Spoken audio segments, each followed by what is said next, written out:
মুহূর্তে আমরা দেখছি যে মায়ের কিন্তু বেরিয়েছেন ভোট দিয়ে। একটু জানতে চাই আপনার কতক্ষণ সময় লেগেছে এবং সব মিলিয়ে কেমন অনুভূতি আপনার? ভোট কেন্দ্রে প্রবেশ থেকে শুরু করে বের হওয়া পর্যন্ত 20 মিনিটের মতো সময় আমার লেগেছে। ভোট আসলে ভিতরে যে বুথগুলো আছে বুথগুলোর সংখ্যা 20-এর অধিক। সেই বুথের সামনে আমার 10 থেকে 12 মিনিট লেগেছে। আমার নিজের ভোট দিতে যেহেতু আমি সব প্রার্থীদেরকে জানি, সব পদের নিজের পছন্দের প্রার্থীরা ছিলেন, আমার 3 থেকে 4 মিনিটের মধ্যে আমার ভোট দেওয়া সম্পন্ন। আচ্ছা, যে লাইন জ্যামিংয়ের আশঙ্কা আপনারাও করছিলেন, তার কোনো আলামত দেখতে পাচ্ছেন? এখন পর্যন্ত আসলে নেই। আমাদের যে স্বেচ্ছাসেবকরা কাজ করছেন, এজেন্টরা কাজ করছেন এখানে, আমরা মনে করি যে কারো পক্ষে লাইন জ্যামিং করা সম্ভব নয় বা সেই সুযোগ নেই।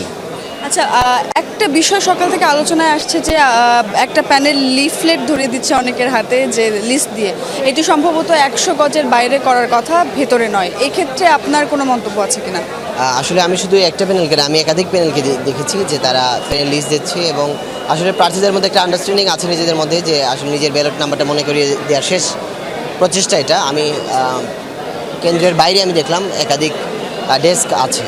তো আমি কাউকে স্পেসিফিক দোষারোপ করতে চাই না বা কাউকে দায় দিতে চাই না। আমার মনে হয় যে এই আন্ডারস্ট্যান্ডিংটা প্রার্থীদের মধ্যে আছে। সব মিলে একদম শেষ প্রশ্ন, কেমন মনে হচ্ছে ভোট হবে এবং কতটুকু আশাবাদী আপনারা? যে পরিবেশ এখন পর্যন্ত আছে তাতে সেভাবে যদি বজায় রাখা যায় তাহলে ভালো ভোট আমরা প্রত্যাশা করছি। কোন ধরনের বিশৃঙ্খলা যাতে না হয় সে বিষয়ে প্রশাসন এবং যারা স্বেচ্ছাসেবক আছেন তাদেরকে অবশ্যই দায়িত্ব আছে।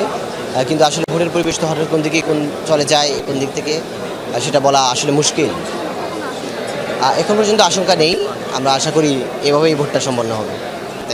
ধন্যবাদ।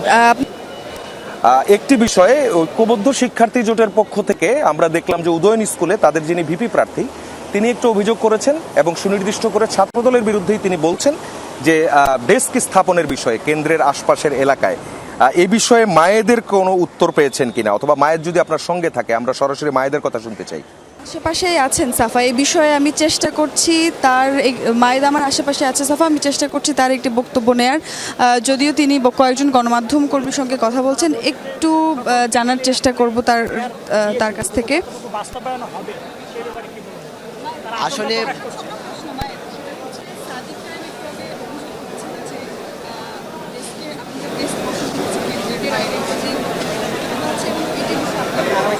আসলে আমি দেখেছি একাধিক ডেস্ক কেন্দ্রের বাইরে বসা আছে, কিন্তু কার ডেস্ক এটা আমি আসলে খেয়াল করিনি। সুতরাং এই বিষয়ে আমার মন্তব্য করা আসলে সমীচীন নয়। আমি দেখার পরে আপনাদের অবশ্যই জানাবো এই বিষয়ে মন্তব্য।